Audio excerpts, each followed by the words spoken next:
I sold my startup when I was like 26, something like that.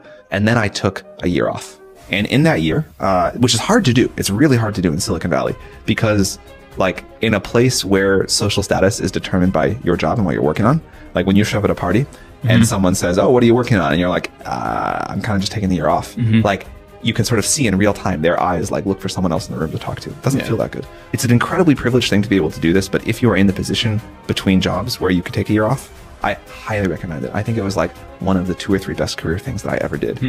In that year, I read like many dozens of textbooks. I learned about fields that I had been interested in. I didn't have any idea that they were all going to come together in the way they did, but like I learned a lot about nuclear engineering. AI was starting to work, so I learned a lot about AI. I learned about synthetic biology.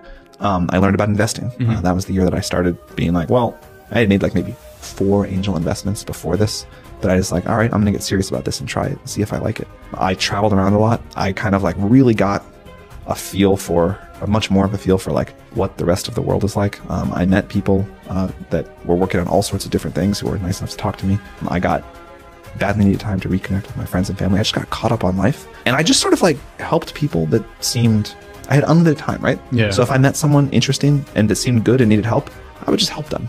And they would teach me stuff, or they would like offer me the chance to invest in their startup later. And I left myself unscheduled. So at like the drop of a hat, I could like fly to another country for a conference. Yeah.